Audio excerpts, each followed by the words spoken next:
살아서 역사하셔서 생명의 근원이 되어주시는 하나님 아버지, 오늘도 우리의 의지와 상관없이 하나님이 베푸신 생명으로 눈을 떴습니다. 아버지, 우리를 창조하시고 지으신 그 이유가 하나님을 찬송하게 하기 위해서 우리를 지으셨다고 말씀해 주셨사오니, 하나님, 오늘도 하나님을 찬송하는 자가 되게 하여 주옵소서. 주님 앞에 우리 안에 있는 믿음을 드러내어지는 삶이 되게 하여 주옵소서. 무엇을 보든지, 무엇을 듣든지, 누구를 만나든지, 무엇을 하든지 순간순간마다 하나님의 시선으로 보게 하시고 아버지께서 말씀하시는 바대로 살아낼 수 있는 우리 모두가 되게 하여 주옵소서. 아버지, 세상은 전염병과 또 지진과 수많은 또 전쟁들로 통해져서 이 땅은 어느새 고통의 땅이 되어 버렸습니다. 통곡의 땅이 되어 버렸습니다. 소망이 사라져버린 이 세상 위에 빛으로 오신 주님을, 이 땅에 하나님 진리로 오신 주님을 만날 수 있는 귀한 시간들 되어줄 수 있도록 도와주시옵소서. 의미 없는 삶 속에 예수 그리스도를 통하여서 참된 목적을 발견하고 살아갈 수 있도록 도와주시며, 소망 없는 자에게 소망 허락하여 주셔서 아버지, 우리들에게 막연하게 살아가는 하루 되지 말게 하시고 의미와 목적을 두고 살아가는 복된 하루 되어줄 수 있도록 성령께서 인도하여 주시옵소서. 감사하며 예수님의 이름으로 기도합니다. 아멘. 마태복음 11장 20절에서 마지막 절까지입니다.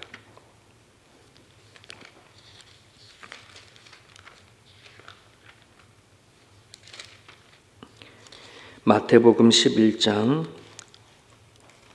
20절에서 30절까지 우리 같이 읽겠습니다. 예수께서 권능을 가진 가장 많이 행하신 고을들이 회개하지 아니하므로 그때에 책망하시되, 화 있을진저 고라시나 화 있을진저 벳세다야, 너희에게 행한 모든 권능을 두로와 시돈에게서 행하였더라면 그들이 벌써 베옷을 입고 제에 앉아 회개하였으리라. 내가 너희에게 이르노니 심판날에 두로와 시돈이 너희보다 견디기 쉬우리라. 가버나움아, 네가 하늘에까지 높아지겠느냐? 운부에까지 낮아지리이다. 내게 행한 모든 권능을 소돔에서 행하였더라면 그 성이 오늘까지 있었으리라. 내가 너희에게 이르노니 심판날에 소돔 땅이 너보다 견디기 쉬우리라 하시니라. 그때에 예수께서 대답하여 이르시되, 천지의 주제인 아버지여, 이것을 지혜롭고 슬기 있는 자들에게는 숨기시고 어린 아이들에게는 나타내심을 감사하나이다. 옳소이다. 이렇게 되어진 것이 아버지의 뜻이니이다. 내 아버지께서 모든 것을 내게 주셨으니 아버지 외에는 아들을 아는 자가 없고 아들과 또 아들의 소원대로 계시를 받는 자 외에는 아버지를 아는 자가 없느니라. 수고하고 무거운 짐진 자들아, 다 내게로 오라. 내가 너희를 쉬게 하리라. 나는 마음이 온유하고 겸손하니 나의 멍에를 메고 내게 배우라. 그리하면 너희 마음이 쉼을 얻으리니 이는 내 멍에는 쉽고 내 짐은 가벼움이니라 하시니라. 아멘. 아멘. 오늘의 말씀은 너무나도 잘 알고 있는 그러한 말씀입니다. 예수님께서 회개하지 아니하는 도시들, 마른 도시들이지만 사람들이겠죠. 여기에서 고라신, 그 다음에 벳세다, 그 다음에 가버나움, 이런 지역들은 하나님께서 가장 많은 능력으로 행하신 그런 곳이거든요. 이제 벳세다, 이제 그 고라시는 성경에는 그건 잘 기록하고는 있지 않지만, 벳세다나 가버나움이나 이런 곳에서는 우리가 너무나 잘 알고 있는 그 오병이어 사건이 일어나는 그런 곳이었어요. 그리고 앞을 보지 못했던 소경이 눈을 뜨고 죽은 자가 다시 살아나는 그런 기적도 있었고, 귀신 들린 자를 고치시고 중풍병자를 고치신 그 도시들인데, 정말 그들이 살아오면서 생전 경험하지 못했던 기적과 이적들이 일어나는 거잖아요. 그럼에도 불구하고 그 회개가 일어나지 않는 그들의 강팍한 마음을 보고 예수님께서 꾸짖으신 그런 말씀입니다. 그래서 도리어 구약시대 때 멸망당한 소돔과 고모라에게, 두로와 시돈에게 너네 이방인이라 하고 완전히 죄인 취급을 하는 그 땅 위에 만약에 이런 똑같은 기적을 행했더라면 아마 거기 있는 사람들은 다 구원받았을 거다 할 정도로 그렇게 얘기하는 거죠. 많은 성도들이 그런 말씀하죠. 신앙생활 하다가 나는 기적을 보면 나름대로 특별한 경험을 하게 되면 하나님 더 잘 믿을 거다. 그랬을 수 있을 것 같다. 기적을 경험했으면 참 좋겠다. 뭐 이런 말씀도 하시거든요. 물론 그렇습니다. 뭐 그런 기적을 보고 경험을 하면 경험하지 않은 사람들보다 뭐 더 나은 믿음 생활을 할 수도 있을지 모르겠지만, 근데 꼭 그런 특별한 기적을 봐야지만 내 믿음이 성장할 거다. 또 그것도 아닌 것 같아요. 저도 한국에 있었을 때에 정말 어떤 분은 교통사고가 났는데 차가 완전히 찌그러졌는데 거기 안에서 기적적으로 살아났어요. 모든 사람이 다 죽을 거다라고 했는데 정말 하나님께서 보호하셔서 거의 뭐 지금도 멀쩡하게 살아계시는데, 그걸 경험한 분이 그러시더라고요. 그때는 정말 난 다시 살아나서 새 생명을 얻어서 죽을 때까지 하나님을 바라보고 아무도 죄를 짓지 않고 그렇게 살 것 같은데, 경험하기 전으로 확 돌아가는 자기 자신을 보면서 너무나 실망했다. 이런 말을 들은 적이 있어요. 여러분, 믿음은 내가 믿고 싶을 때에 믿을 수 있는 게 아닙니다.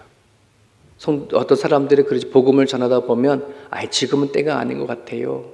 때가 되어지면, 여유가 생기면 제가 교회 가고 하나님 믿을게요. 이렇게 얘기하거든요. 근데 믿음은 그런 게 아니거든요. 내가 때가 되어져서 믿고 싶을 때 믿을 수 있는 게 믿음이 아니거든요. 믿음은 하나님 주셔야 믿어지는 겁니다. 믿음이 뭔지 몰라서 그러는 거거든요. 예수님께서 특별한 기적을 행하셨다라면 하나님께서 예수님께서 그 기적을 보여주셨기 때문에 그들은 경험을 한 건데, 그럼에도 불구하고 주께 돌아오지 못한 자들을 꾸짖는 것처럼, 여러분, 오늘 우리가 하나님을 믿고 예수님을 믿는 이 믿음은 내가 믿은 게 아니고 내 노력으로 얻어진 것이 아니에요. 하나님께서 우리에게 주시고자 했기 때문에 주신 믿음인데, 그 믿음을 얻은 사람이라면, 내가 이 시간 하나님을 믿고 예수님을 믿고 성령의 임재를 내가 믿는다고 한다면 여러분 특별한 거예요. 정말 그것만큼, 그걸 받았으면 그만큼 살아내야 한다는 거예요. 책임과 의무가 반드시 있습니다. 이게 경찰들도 이렇게 법정에 가게 되면 이 죄를 지은 사람이 심신미약해서 죄를 졌냐, 멀쩡하게 죄를 졌냐, 이런 거 되게 따지잖아요. 그래서 뭐 술을 먹고 쟀거나 심신이 미약하거나 정신적인 문제가 있거나 막 그런 경우에는 또 형량이 조금 감해지지만, 아주 멀쩡한 사람이 의도적으로 계획적으로 지은 똑같은 죄라고 하면 어떻게 됩니까? 감형이 더 많아지죠. 근데 그런 원리인 것 같습니다. 죄를 모르고 지으면 그럴 수도 있을지 모르겠지만, 죄를 알고 짓는 사람은 더 악하다, 이렇게 얘기하지 않습니까?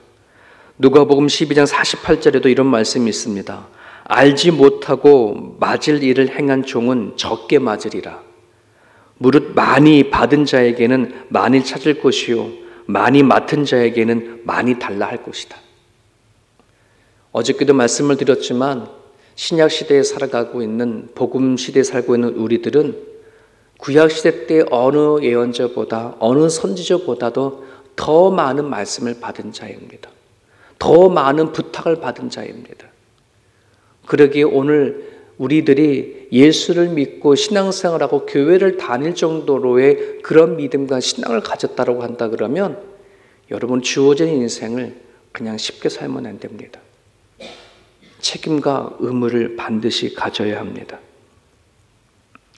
말씀을 받았다라면 우리에게 성령의 역사가 임한 걸 안다면, 예수를 믿어지는 믿음이 생긴다면 하나님은 우리들에게 더 많이 달라고 할 것입니다. 더 많이 요구할 것입니다. 더 많이 물어볼 것입니다. 예수님을 아는 만큼 우리가 살아낼 수 있도록 여러분들이 기도해 주셨으면 좋겠습니다.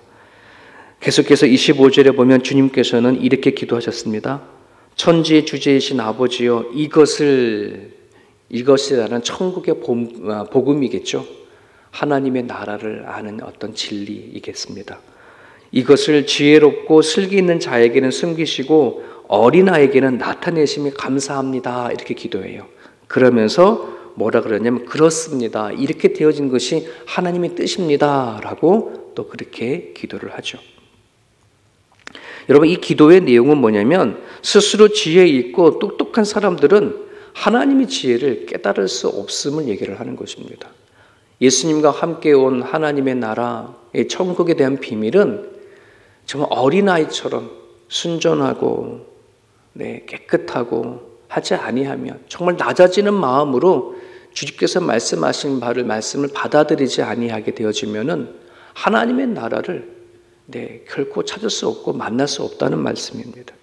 세상의 지혜로는 하나님을 알 수 없느니라 하셨던 것처럼 세상의 똑똑한 것을 가지고 결코 하나님의 지혜와 하나님의 뜻을 발견할 수 없죠.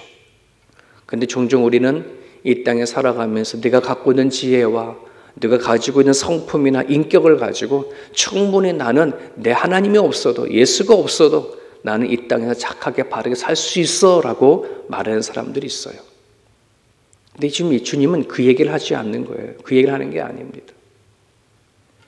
주님과 함께 임하신 하나님의 나라, 죽어서 물론 우리는 예수님과 천국을 가겠지만은 이미 그 이전에 예수님과 함께 임한 하나님의 나라를 여러분들이 경험하셔야 합니다.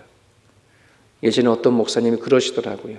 이 땅에서 임하신 예수님과 성령님을 알지 못하는데 죽어서 하나님 나라를 어떻게 알겠나. 여러분, 어린아이 같이 아니하게 되어지면, 예수님을 순전히 받으려고 하는 그 마음이 열리지 않으면 천국을 우리가 소유하기는 쉽지가 않습니다. 세상에 지식이 없어도 괜찮습니다. 세상에 부와 권력이 없어도 괜찮습니다. 사람들에게 업신여기고 조롱을 받아도 괜찮습니다. 하나님의 나라를 품는 것 안에는 이런 것으로 품는 것이 아니라 겸손함으로 품습니다.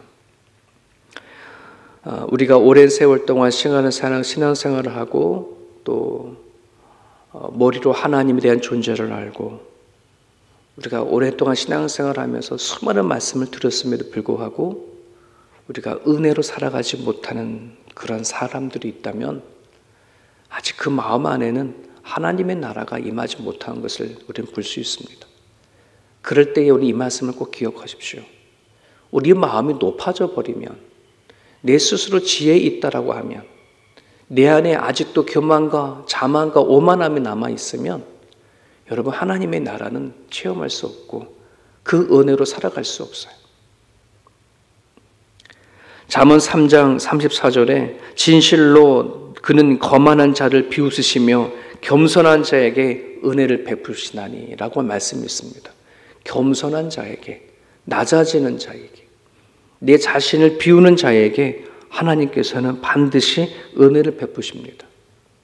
내가 내 스스로 교만한가? 내 스스로 내가 의롭다고 내가 생각하는가 하는 것은 내가 오늘 하나님의 은혜로 사느냐 그렇지 않느냐에 달려져 있습니다. 오늘도 말씀을 듣고자 하는 모든 사람들에게 여러분 스스로 평가를 하시되 하나님 내 안에 은혜가 있는가를 확인해 보시고 그리고 어린아이 마음으로 순전한 마음으로 낮아지는 마음을 가지고 오늘도 선포되어지는 하나님의 말씀과 또 말씀에 따라 살아내고자 하는 그 순전한 마음이 우리 가운데 있을 수 있도록 또한 기도해 주시기를 바랍니다. 27절부터 30절까지 예수님께서는 수고하는 인생들을 향해서 초청의 메시지를 선포를 하십니다. 너무 유명한 말씀이죠. 수고하고 무거운 짐진 자들아 다 내게로 오라. 내가 너희를 쉬게 하리라. 나는 마음이 온유하고 겸손하니 나의 멍에를 메고 내게 배우라. 그러면서 끝부분에 가면 내 멍에는 쉽고 내 짐은 가볍니라 이렇게 얘기합니다. 여러분, 예수님이 초청을 하셔요. 수고한 사람들 다 내게로 오라 하십니다. 근데 초청에 응하는 방법이 뭘까요? 초청에 응하는 방법은 나의 멍에 나의 짐을 벗어버리고 주님의 멍에 주님의 짐을 짓는 거예요. 그게 방법입니다. 그럼 구체적으로 그게 뭘까? 구체적으로 그게 뭔데? 그것은 네가 주님을 만나기 전에 가졌던 수많은 권리가 있어요. 내 생각, 또 내 마음대로 하는 권리, 계획도, 사람도, 일도 내 마음대로 할 수 있는 그 권리를 예수님께 이양하는 겁니다. 넘겨드리는 걸 얘기합니다. 내 짐, 내 멍에 이것을 주님의 짐으로, 주님의 멍에로 갈아타는 것은 나의 권리를 이양시키는 것이에요. 주님을 만나기 전에 내가 가진 모든 권리를 포기하고 주님께 모든 권리를 맡겨놓는 것, 그것이 예수님께서 초청하시고 또 우리가 주님의 초청하시는 것을 응하는 방법입니다. 내가 해결하려고 했고 내가 감당하려고 했고 내 권리로 세우려 했던 그 모든 것들을 주님께 가지고 나가 맡기는 겁니다. 그리고 그것으로 끝나는 거고 그것으로 만족하는 것입니다. 우리는 사람은 항상 끝을 보려고 하는 그런 습성이 있어요. 내가 모든 것에 대한 결과를 다 봐야 되고 가져야 된다고 생각하는 사람들이 있어요.